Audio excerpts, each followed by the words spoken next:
Welcome to my hands-on demonstration of hand lettering. Hand lettering is a sort of modern day calligraphy that can be in many quote-unquote font styles. And for this, I will be focusing on a script style, which bears a lot of similarities to cursive.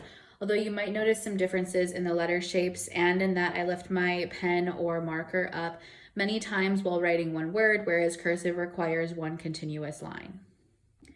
The first thing you need to hand letter is paper, and probably a lot of it.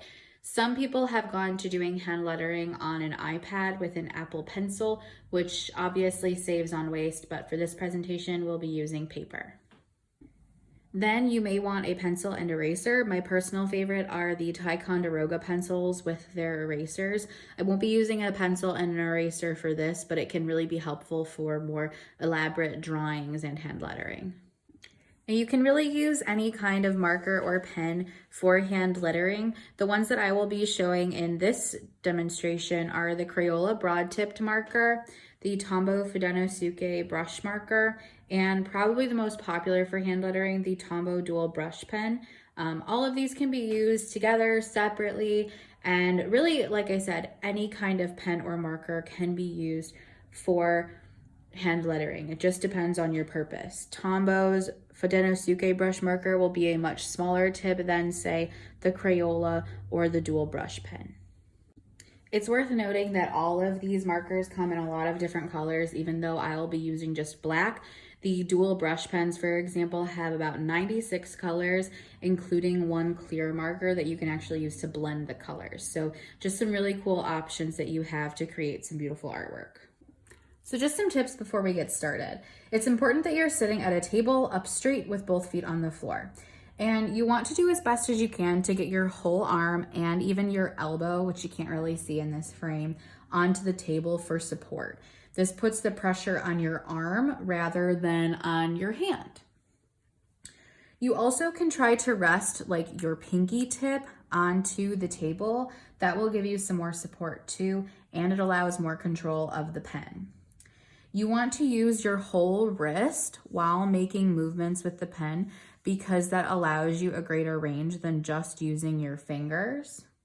And you want to hold your pen at a light 45-degree angle that allows the pen to almost be on its side as opposed to straight up and down.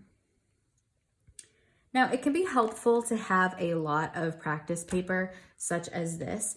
I actually got this sheet from a book that I purchased when I was teaching hand lettering to middle schoolers called The Guide to Mindful Lettering. This book was really helpful because it gives a lot of tips and pointers, but it also comes with a lot of traceable pages, which is very helpful if you're not familiar with cursive or maybe just out of practice to getting the motions for each letter. Now this book, along with the brush pens, can be purchased really at any craft store or on Amazon. Now for some of us, line pages such as this might just take us back to kindergarten or early elementary school, but lines are very helpful when you're learning how to hand letter, to know how high your letters should go, if they should go beyond the cap height line, if they should go above or below the midline, or if anything should go below the baseline. Something really important to consider with hand lettering is your upstrokes and your downstrokes. So your upstrokes when your lines are moving upward, and your downstrokes when your lines are moving down. And we'll talk about which one of those lines should be thicker because that's really where we get those nice brush looking lines even if you don't have a brush pen.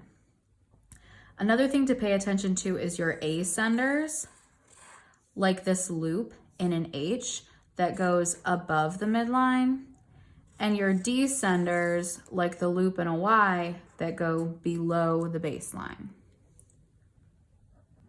The more comfortable you get with the flourishes, the more freedom you have to do things like create fancier ascenders or descenders for your words. The word that I've chosen for this demonstration is breathe.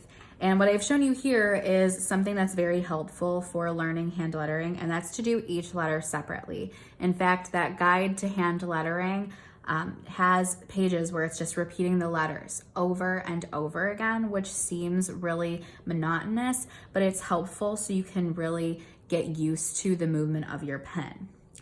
So by doing each letter separately, you see where the ends of each of the letters are and where they should connect to the letter after them. So when I go to write the letters together and combine them into one word, they are able to do so a little bit easier. So I can tell here that that R needs to connect to the B without picking it up. And there are some letters that are a little bit easier that way. R, S, X, and Z are a lot easier to not pick up your pen in between, whereas you could see me pick it up before the A, the T, the H, and the E, which allowed me to have a little bit more control over my pen. So when I was teaching hand lettering to the middle schoolers at All Saints, I had a number of them ask me if they needed to get the fancy dual brush pen in order to do hand lettering. And the answer is absolutely not. You can hand letter with whatever you might have, whether it's a thin or thick tipped marker. You just have to play around with the technique.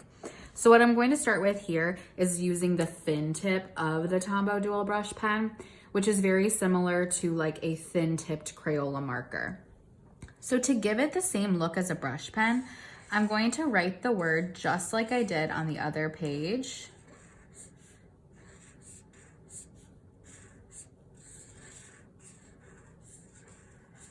And then when I think back to those upstrokes and downstrokes, all the time in hand lettering, your downstroke should be thicker than your upstroke.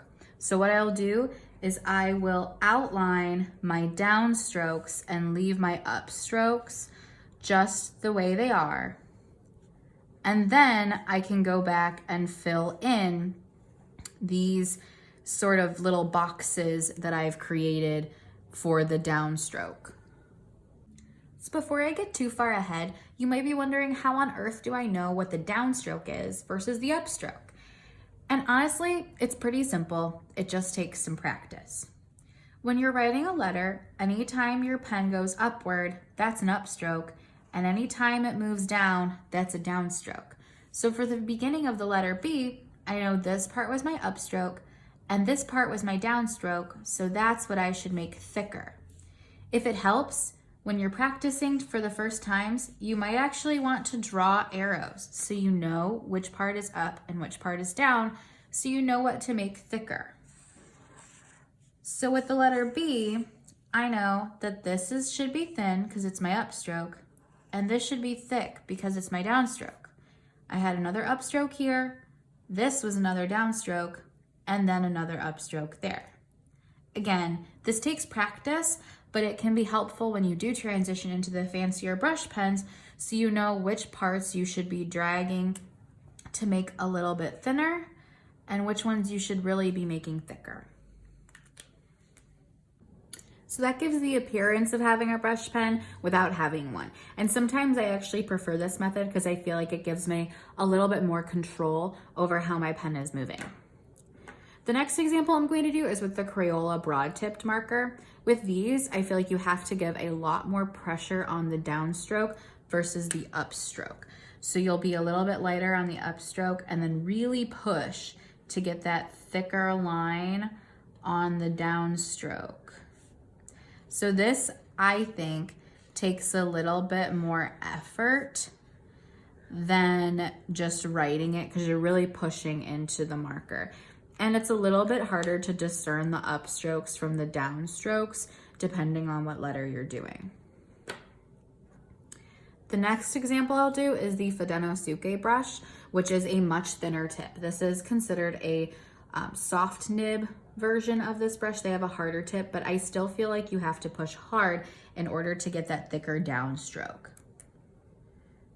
So you can see that it definitely has a much daintier effect to the writing. But you can also see that it did show the thick versus the thin a little bit easier than the Crayola marker. And then we get to the most kind of well-known of the brush markers, and that is the Tombow brush pen. So with this one, you really use that 45-degree angle, and you don't have to push very hard to get the kind of vibe and movement that you're going for. It's certainly a lot thicker than the other markers, but it definitely has the brushy quality to it that you're looking for in hand lettering. But this is just an example that you don't have to have the more expensive specific brush pens. You can use a thin or thick tip marker and get a very similar result. So something that's really cool about hand lettering is that once you get the hang of it, you can combine different font styles, colors, drawings to create some really beautiful artwork. For example, this one that I made, I have the sans serif font, the serif font, and the script fonts all together to make one image. And it's a lot of fun. It's very therapeutic and relaxing, even for someone who's as much of a perfectionist as I am, because like that little mistake of having the red line there really drove me up a wall, or the fact that I made this really pretty card and then noticed that it opened the wrong way. But at the end of the day, hand lettering is therapeutic and relaxing to me, and that's part of the reason that I've taught other people how to do it, because I think it's a great creative outlet where you embrace the imperfections because it's just something enjoyable. And hopefully after this, you can pick up a pen and try your hand at it too.